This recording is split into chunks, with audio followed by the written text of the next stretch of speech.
चलिए, तो मेरे प्यारे साथियों, मेरे प्यारे चैंपियन, मेरे प्यारे योद्धा, आज के सेशन में आप सबका स्वागत है। आज आपका क्लास 9th का चैप्टर जो आपका 1 है, जिसका नाम है स्थिति एवं विस्तार। और स्थिति एवं विस्तार चैप्टर का आज जो लेक्चर नंबर जो है वो तीसरा दिन है, यानी कि डे 3 है। तो जो भी लोग आज के सेशन में नए होंगे वो लेक्चर 1 यानी कि डे 1 और डे 2 भी जाकर के इस क्लास को खत्म होने के बाद देख लेंगे, और उम्मीद है कि आपको बहुत बेहतरीन तरीके से समझ में आएगा, है ना। और बाकी अगर हमारी समस्याएं जो भी, अगर आप लोग की इस चैप्टर समस्याएं, चाहे मैथ हो या साइंस हो या हिस्ट्री हो, जो भी हो, आप हमारे चैनल के माध्यम से अपना सारा सिलेबस कंप्लीट कर सकते हैं और एक एक डाउट भी क्लियर कर सकते हैं। फिर भी इसके बाद अगर किसी को डाउट हो रहा है तो आप, ये मेरा व्हाट्सएप नंबर है ना, इस व्हाट्सएप नंबर पर आप हमसे अपना डाउट क्लियर करा सकते हैं, डायरेक्ट, एकदम डायरेक्ट, देन एंड देयर, मेरे साथ एकदम उसी वक्त। आप समझिएगा। तो ये आज तीसरा दिन है और इसमें पूरी तरीके से चैप्टर का पहले एक्सप्लेन किया जाएगा फुल्ली तरीके से। उसके बाद आपके लेक्चर के माध्यम से ऑब्जेक्टिव सब्जेक्टिव भी करा दिया जाएगा, यानी कि पूरी कंप्लीट तैयारी आपका 9th का मैथ हो या साइंस हो या हिस्ट्री हो या फिर कोई भी सब्जेक्ट हो, कंप्लीट रूप से आपको यहाँ पे तैयारी कर दिए जाएंगे, ठीक ना। बाकी अगर आपके बड़े भाई जो भी होंगे, 10th में होंगे, 12th में होंगे, उन लोगों के लिए भी क्लासेस चल रही है। एक बार उनको भी जरा सा शेयर कर देंगे और बता देंगे कि क्लासेस लाइव डेली प्रत्येक दिन चल रहा है। ओके, चलिए, तो इसी के साथ हम लोग आगे बढ़ते हैं अपने सिलेबस में, है ना जी।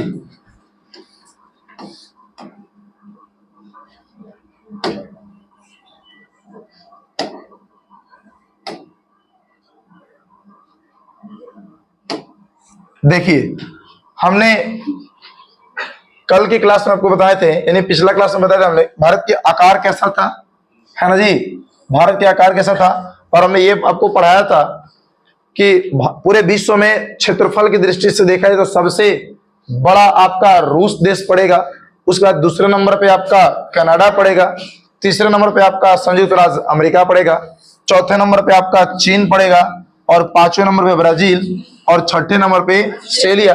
और हमारे देश भारत की बात करते हैं तो उसका स्थान क्या था जी, 7वें स्थान पर, है ना जी, क्लियर। जिसमें क्षेत्रफल सबका दिया गया है, क्षेत्रफल की अगर हम लोग बात करते हैं यहाँ पे, तो क्षेत्रफल सबका दिया गया 170.7 वर्ग किलोमीटर। और अगर बात करते हैं कनाडा की तो 99.7 किलोमीटर, और अमेरिका की बात करेंगे 98.7 किलोमीटर।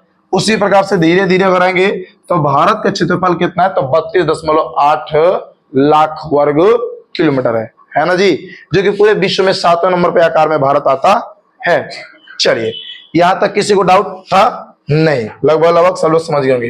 ये सारी चीज आपको बता दिया गया था ना जी, ये तो पढ़ा दिया था ना कि भारत की अगर देखा जाए पूरा स्थलीय जो सीमा है उसकी लंबाई देखा जाए तो लगभग 15,200 किलोमीटर है। अगर हम पूरा तटीय बात करते हैं, यानी कि समुद्री तट किनारे की बात करते हैं, उसका लंबाई क्या था आपका, 6100 किलोमीटर था। लेकिन अगर जो भारत के जो द्वीप समूह है उसको भी शामिल कर ले जाएगा तो पूरे के पूरे लंबाई तटीय रेखा कितनी हो जाएगी, 7,516.6 किलोमीटर। Clear, okay. अब भारत के पूछे कोई आकार कैसा है तो क्या बोलेगा आप लोग, त्रिभुजाकार। भारत का कैसा आकार है, त्रिभुज के आकार की तरह, है ना जी, क्लियर। जिसका उत्तर के भाग ऊपरला कैसा है, चौड़ा है, और दक्षिणी भाग 22 डिग्री के नीचे आएंगे तो धीरे धीरे वो क्या, वो पतला होते चला आ गया है। क्लियर, किसी को डाउट? आगे देखते हैं। भारत देखिए सबसे अंतिम, ध्यान दीजिएगा, सबसे अंतिम का मतलब होता है कि या तो पूरब का सबसे लास्ट पॉइंट, या पश्चिम का लास्ट पॉइंट, या उत्तर का लास्ट पॉइंट, या फिर दक्षिण का लास्ट पॉइंट, है ना। तो अगर बात करते हैं सबसे अंतिम अगर छोर पर भारत की बात करते हैं, सबसे अंतिम छोर पर हम लोग भारत की अगर बात करते हैं तो भारत के मुख्य भूमि ने अंतरीप के रूप ले लिया है। किसका रूप ले लिया है, अंतरीप का। ध्यान दीजिएगा वो चीजें, इसे कुमारी अंतरीप या कन्याकुमारी कहते हैं। यानी कि आप जो भारत का जो नीचे वाला पर्सन देख रही वाला है ना जी, इस साइड में आपका केरला है, इस साइड में आपका तमिलनाडु है, तो इसी पर्सन को क्या बोलते हैं हम लोग, अंतरीप बोलते हैं। क्या बोलते हैं, अंतरीप बोलते हैं। जो कि यहाँ पर देखिए कन्याकुमारी है, कन्याकुमारी है, जो ये कहां पड़ता है, केरल में। कहां पड़ता है जी? केरल में, है ना। ये तमिलनाडु के लगभग दोनों बॉर्डर पे है। तो कहने का मतलब कि भारत के सबसे मुख्य भूमि की, देखिए मुख्य भूमि ने अंतरिम का रूप ले लिया है, जिसको हम लोग कुमारी अंतरिम या कन्याकुमारी के नाम से जानते हैं, और यही हमारा कन्याकुमारी है ना जी। किसी को डाउट? ओके, आगे चलते हैं। देखिए एक टॉपिक कह रहे हैं कि क्या आप जानते हैं, चले भैया चेक कर लेते क्या जानने के लिए बात कर रहे हैं यहाँ पे। कह रहे कि समुद्र की ओर मुख्य स्थलीय भाग का निकला हुआ संकरा भाग जो 3 ओर समुद्र से घिरा हो अंतरीप कहलाता है। भैया जी अंतरीप की अगर बातें करते हैं आपसे, अंतरीप एक वर्ड यहां पर आपका आया है कि अंतरीप कहते हैं, तो अंतरीप होता क्या है, आपका कंफ्यूजन है। और यही कंफ्यूजन को यहां पर देखिए आपका दूर कर दिया। कह रहा है क्या कि जमीनी भाग ऐसा समुद्र में निकला हुआ जमीन का हिस्सा बाबू मोरे जो 3 तरफ से, 3 साइड से अगर समुद्र से घिरा है, पानी से घिरा है, उसको क्या बोलते हैं? अंतरीप। क्या बोला जाएगा बुआ? अंतरीप। तो आप लोग भली भांति यहां पर देख सकते हैं कि जो भारत की स्थितियां हैं, ये जो भारत का स्थितियां है, इस साइड भी आपका क्या हुआ? हिंद महासागर है ना हो, और इस साइड आपका सॉरी इस साइड की आपका बंगाल की खाड़ी, इस साइड अरब सागर है ना जी, और इस साइड से भी आपका है, यानी कि एक साइड, 2 साइड और तीसरे साइड, तीनों साइड से क्या है? ये समुद्र से घिरा हुआ है। तो क्या हम इसको अंतरीप कह सकते? नहीं कह सकते हैं, कह सकते हैं ना जी। तो यहाँ पे वही बातें कह रहा कि समुद्र की ओर मुख्य स्थलीय भाग का निकला हुआ वो पतला स्थान, वो पतला भाग जो 3 साइड से, 1, 2 और 3 साइड से समुद्र से घिरा हो, समुद्र से पूरा घेराइल हो, उस जगह को क्या बोलते हैं? अंतरीप।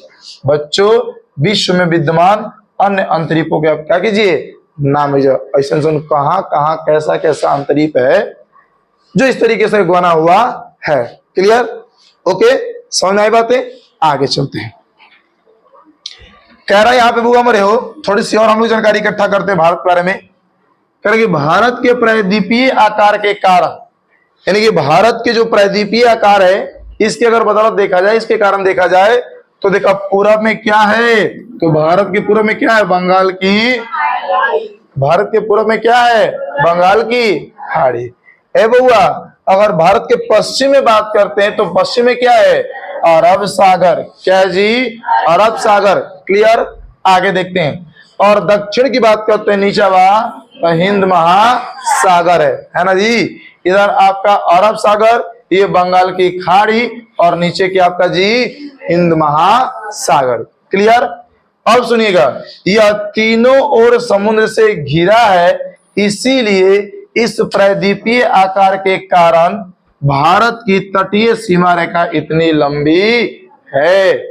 यानी कि भारत के तटीय सीमा इतनी लंबी होने का मतलब क्या है कि इसका इस साइड से देखा जाए, इस साइड से देखा जाए, यानी कि आपका पूरब से, पश्चिम से और भैया दक्षिण से देखा जाए, तो लगभग 3 साइड से ये पानी से यानी जल से घिरा हुआ है ना जी। कहा? इसलिए इसकी जो तटीय सीमा की लंबाई है वो क्या है? ज्यादा है। क्या हुआ? ज्यादा है। अगर बात करते हैं कि हिंद महासागर के मध्य भाग में, यानी कि हिंद महासागर के बीच भाग में स्थित भारत की उत्तर पश्चिम और उत्तर पूर्वी सीमा एक नवीन मुर्दार पर्वत स्थित है। यानी कि हम बात यहां पर करते हैं, यहां पर देखिए बात करेंगे तो सब पर्सन जो है वो पहाड़ी पर्सन है, यानी कि पहाड़ों से पूरा ऊपर की ओर क्या हुआ है? ये सब घिरा हुआ है। तो ये भारत के क्या है? ये एक प्रकार के प्रायद्वीपीय आकार है। क्लियर? किसी को डाउट? समझ में आई बातें? किसी को दिक्कत? बोलिएगा हाँ या ना। आप लोगों को, जिन लोगों को समझ में आ रही बातें, एक बार कमेंट बॉक्स में यस और नो लिख दीजिएगा। जिन लोगों को नहीं आ रहा होगा, एक बार भैया हमारा लिखेंगे नो। समझ में आ रही होगी तो यस लिखना है। आगे चलते थोड़ी सी समझदारियों को और हम बढ़ाने का प्रयास करते हैं।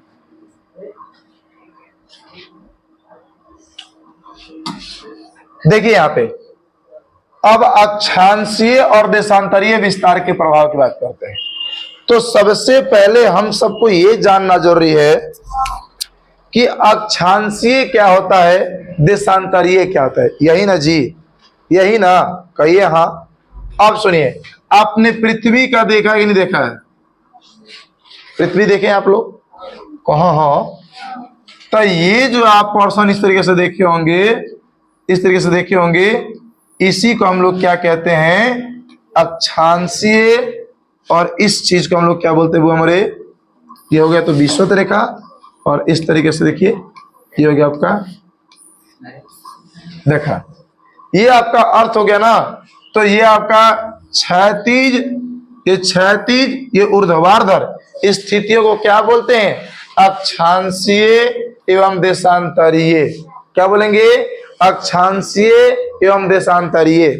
तो कहने का मतलब ये है कि हमारा भारत जो है वो यहाँ पर है। कहाँ पर वो हमारे? यहाँ पर है। तो अक्षांशीय देशांतरीय विस्तार भारत किस प्रकार से है, कहाँ है, कैसा है, इसी के बारे में हम लोग को इस टॉपिक में डिस्कस करना है। क्लियर? ओके, समझ में आई बातें? अब थोड़ा सा समझते हैं। कह रहा हुआ कि भारत का अक्षांशीय एवं देशांतरीय विकास लगभग समान है, यानी कि कै डिग्री पर है? 30 डिग्री पर। अब आपसे पूछेंगे कि भारत का अक्षांशीय विस्तार कितना है, तो क्या बोलेगा? 30 डिग्री। भारत का देशांतरीय विस्तार कितना, तो क्या लिखेगा? 30 डिग्री। नहीं जी, क्या लिखेगा आप लोग? 30 डिग्री। अब समझो, किंतु भूमि पर दोनों में वास्तविक दूरी समान नहीं है। यानी कि रियल में अगर दूरी देखा जाए तो भैया अक्षांशीय का और देशांतरीय का डिस्टेंस आपका बराबर नहीं है। क्लियर? ओके। लेकिन कोण के माध्यम से देखा जाए तो लगभग दोनों क्या है? समान है। अब देखा, यह कार्य देखा, इसका कारण यह है कि पृथ्वी पर अंतर अक्षांशीय दूरी समान रहती है, लेकिन अंतर देशांतरीय दूरी जैसे जैसे ध्रुव की ओर यानी कि पोल की ओर जाते हैं वो कम होती जाती। यानी कि भैया हमारे ये पृथ्वी हो गया, और जैसे जैसे नजदीक इसके आएंगे ध्रुव की ओर तो वो कम होगा, और ऊपर क्यों जाएंगे तो बढ़ेगा। क्या होगा? बढ़ेगा।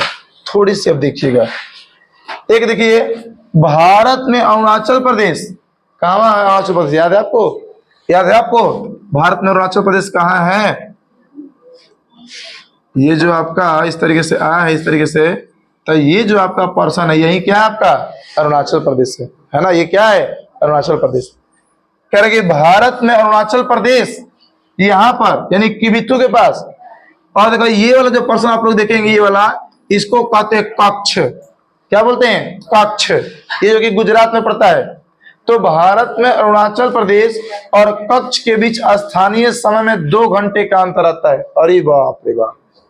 यानी कि बात करेंगे बाबू मेरे प्रिंस, समझते हैं, अगर भारत की बात करते पूर्वी सीमा और भारत के पश्चिमी सीमा के बीच का समय का जो अंतर आता है वो 2 मिनटों का आता है।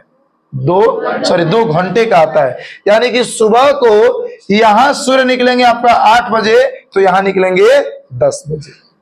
क्लियर है बातें? क्लियर है बातें? यहाँ को सुबह को 8 बजे सूर्य निकलते हैं, यहाँ दिखाई कितने बजे देंगे? 10 बजे। यानी कि दोनों के बीच का भैया हमारे अगर समय अंतराल देखा जाए तो कितने की है? 2 घंटे की। किसी को डाउट, किसी को दिक्कत? आगे चलते हैं। कच्छ एक जिला है, गुजरात में पड़ता है। उस वहां पे कच्छ में बहुत ज्यादा मात्रा में वहां से निकलता है ये नमक, इसलिए उसको श्वेत रेगिस्तान भी कहते हैं, है ना? हालांकि पाकिस्तान और भारत के साथ एक डिस्प्यूट एरिया है, एक विवादित एरिया है। क्लियर? कच्छ जिला विवादित एरिया है। वहां पे टूरिस्ट प्लेस भी बहुत अच्छा खासा लोग टूरिस्ट जाते हैं। मछलियां का उत्पादन वहां से बहुत ज्यादा मात्रा में होता है ना? तो एक बार विवाद हो गया था भारत पाकिस्तान को लेकर के, इसलिए 20% वहां के एरिया को पाकिस्तान को दे दिया गया और 80% वहां का एरिया किसका है? भारत का है। क्लियर? ओके, आगे चलते और विशेष जानकारी आपको आगे मिलते रहेंगे। कह रहा है कि जब अरुणाचल प्रदेश में, सुन लीजिए बाबू मेरे बात को, जब अरुणाचल प्रदेश में सूर्योदय होता है तो उस समय कच्छ में अंधेरा रहता है। यानी कि जब सूर्य उगेंगे अरुणाचल प्रदेश में, इधर उगेंगे, इधर क्या होगा? अंधेरा होगा। यानी कि हम लोग उठते हैं, हमारे तरफ भैया मेरे मान के चलो, अगर हम यहाँ रहते हैं, हमारी तरफ अगर सुबह होता है 6 बजे तो वहां सूर्य निकलते हैं कई बजे? 4 बजे। समझ में आई बातें? तो भैया हमारे अगर बात करते हैं पूर्वी पूर्वी पॉइंट और आपका पश्चिमी पॉइंट के बीच का जो समय का अंतर है वो कितना घंटे का है? 2 घंटे का। कितने घंटे का? 2 घंटे का। अब सुन लीजिएगा, कह रहा क्या कि देखा, और 2 घंटे बाद सूर्योदय होता है। यानी कि हम लोगों के साइड, अगर गुजरात के साइड भैया हमारे 6 बजे शाम हो जाए तो वहां कब बजे होगा जी? 8 बजे। कहा? 8 बजे। क्लियर? यानी कि सूर्योदय में और सूर्यास्त में 2 घंटे की अंतर होती है। अब सुनिएगा, ऐसा दोनों में 30 डिग्री देशांतरीय विस्तार के कारण होता है। यानी कि 30 डिग्री देशांतरीय विस्तार दोनों का है, दोनों के 30 डिग्री का अंतर है, इसलिए ऐसा 2 घंटे समय के बीच में भी अंतर होता है। कहा? हाँ, समझ में आई बातें? किसी को दिक्कत? आगे चलते हैं।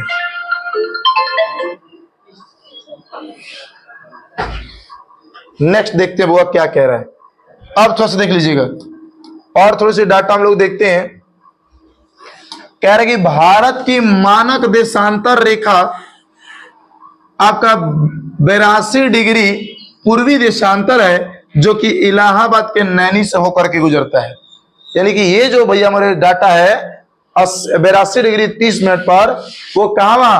वो पूर्वी देशांतर की ओर है, जो कि इलाहाबाद से गुजरता है। और इलाहाबाद में कौन सी जगह से? तो नैनी। कहां से हो? नैनी से। अब कह रहा क्या कि मानक मध्याह्न रेखा चुनते समय इस बात का क्या हो? इस बात का बाबू मरे ध्यान में रखा जाता है कि वह देश के बीचों बीच से गुजरती हो या 60 डिग्री 30 मिनट का गुणांक हो, ताकि 60 डिग्री 30 मिनट देशांतरीय विस्तार दूरी पर स्थित स्थानों के बीच की दूरी, यानी कि समय का अगर अंतर देखा जाए तो 30 मिनट है। अब तो इसको रुकिए और बाद में समझते हैं, पहले इसको देख लीजिए। देख लीजिए थोड़ा सा इस बात को। पृथ्वी 24 घंटे में 360 डिग्री घूम जाती है। 360 डिग्री का मतलब मान लीजिए आपके सामने हम 0 डिग्री है ना जी। एक बार ऐसे चक्कर लगा देंगे तो हाई तक कितना हो गया? 90। कितना हुआ? है नहीं, हाई वाला घूम जाएंगे तो पूरा हो गया 180। आप फिर ऐसे घूम के यहाँ आ जाएंगे तो आपका 360। यानी कि पूरी की पूरी पृथ्वी एक बार ऐसे पूरा घूम जाती है तो कितना डिग्री घूमेगी? 360 डिग्री। कितना डिग्री? 360 डिग्री। अब समझो, अतः 1 डिग्री देशांतर पार करने में उसको 4 मिनट लगता है। तब सुन ला ध्यान से, तब 360 डिग्री है। अब ध्यान दीजिएगा, 360 डिग्री है और 4 मिनट घूमती है भैया मेरे 1 डिग्री देशांतर 4 मिनट में, तब 360 डिग्री कितना होगा जी आपका? कितना? 90। यानी कि 4 मिनट का समय लगता है। सौराष्ट्र और अरुणाचल प्रदेश के बीच 30 डिग्री देशांतर का अंतर है, तब 30 गुने 4 करेंगे तो 30 चौके 120, यानी कि लगभग 2 घंटा। यही डाटा दिया गया। मतलब समझिए इसका मतलब समझिएगा। टोटल पृथ्वी घूमती कितना उम्र? 360 डिग्री घूमती है ना हो। और देखा जाए यहाँ पर और यहाँ पर अरुणाचल प्रदेश और गुजरात के बीच का अगर कोण की बात की जाएगा, घूमने में लगभग वो 30 डिग्री का अंतर लेती है। क्या डिग्री का अंतर? 30 डिग्री। अब एक बात बताओ, यहाँ पर हमने क्या बताया है कि 1 डिग्री में वो 4 मिनट का समय लेती है, तो 30 डिग्री में 30 चौके 120 मिनट का समय, यानी कि बोला 2 घंटे का समय लेगी कि नहीं लेगी। तो इसीलिए घूमने की वजह से वहां पर 2 घंटे की दूरियां, 2 घंटे का डिस्टेंस लगभग लगता है। क्लियर बात है? इसलिए दोनों जगह के अंतर कितनी है? 2 घंटे। कितना हुआ? किसी को डाउट? किसी को दिक्कत? ओके, समझ में हमारी बातें आ रही है? अभी ये सब चीजें आपको लिखवाए भी जाएंगे, इसका ऑब्जेक्टिव भी कराए जाएंगे, और ऑब्जेक्टिव का आप लोगों को बुक बन के आ रहा है, वो बुक भी दिया जाएगा। क्लियर? चलिए फिर मिलते हैं हम लोग कल की क्लास में। तब तक बाय, टेक केयर, सब खैर, अस्सलाम वालेकुम, जय हिंद, जय भारत, जय बिहार, जय श्री राम, राधे राधे।